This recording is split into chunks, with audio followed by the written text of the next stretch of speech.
Study the following information carefully and answer the related questions. ठीक है, पहले इस पार्ट को हमें पढ़ना है ध्यान से और फिर इन 3 क्वेश्चंस को सॉल्व करके बताना है कि इनका सही आंसर क्या होगा। ठीक है, तो हमें क्या कह रहा है क्वेश्चन वो हम करेंगे और नीचे उसको सॉल्व कर लेंगे। ठीक है, तो RDWR ऊपर से पढ़ते हैं पूरा। There are 9 member HRDWKTFXA। ठीक है, ये 9 मेंबर्स हैं इन आ फैमिली, एक फैमिली के अंदर।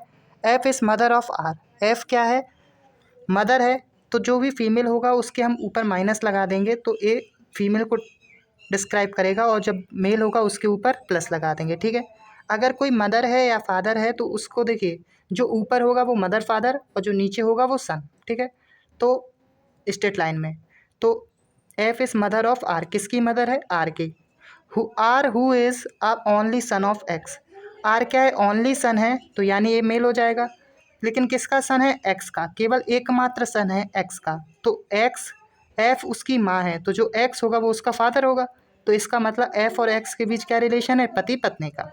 ठीक है, H is the sister in law of A who is married both who is mother of both के एंड टी।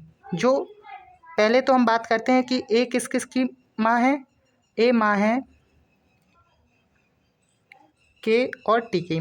ठीक है, अब H is the sister in law of A. तो ए की सिस्टर इन लॉ कौन है? H. तो ए का सिस्टर इन लॉ का मतलब कि ए का जो पति होगा, कोई व्यक्ति, हमें हमें नहीं पता, उस पति की बहन। ठीक है, एच होगी। तो ए रिलेशन बन गया ए और एच के बीच, और एच सिस्टर इन लॉ है तो एच भी क्या होगी? Female. H is married to D. H ने किसके साथ मैरिज की है? डी के साथ। तो जो डी होगा वो मेल होगा। Okay, who is parent of D? W. जो कि पेरेंट है किसका? डब्लू का। तो ये दोनों क्या हो जाएंगे? पति पत्नी है, तो ये इनका बच्चा कौन है? डब्लू। के इज़ ओनली ग्रैंडसन ऑफ के। के क्या है?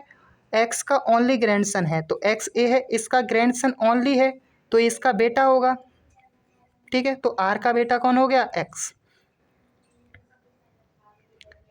नेदर डब्लू और X has any sibling. W और एक्स का कोई भी सिबलिंग नहीं है। ठीक है, W is niece of R. W क्या है? नीज है आर का। नीज माने भतीजा। तो आर को डब्लू का भतीजा बनाने के लिए हमें क्या करना होगा?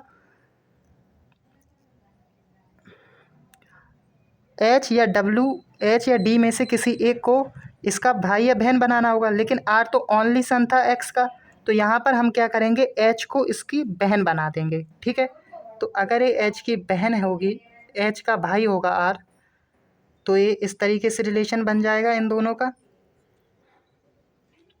एच क्या है? भाई बहन है, और ए उसकी जीजा हो गया और ये उसका भतीजा हो गया। ठीक है, बहन का लड़का हो गया, नीस हो गया।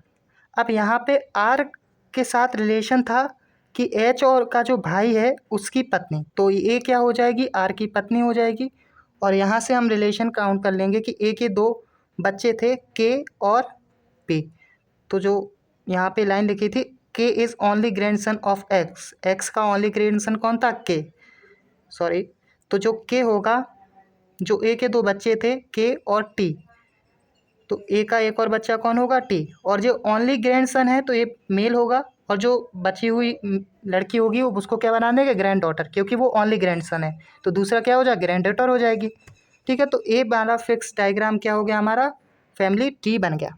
ठीक है, अब इसके अकॉर्डिंग हम क्वेश्चंस को सॉल्व करेंगे। सबसे पहले क्या गया? How F is related to T.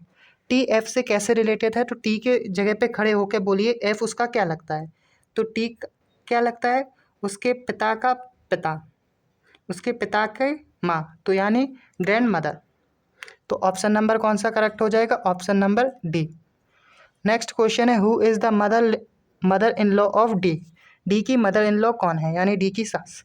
तो डी ए है, डी का डी की पत्नी ए है, और पत्नी की माँ कौन है? एफ।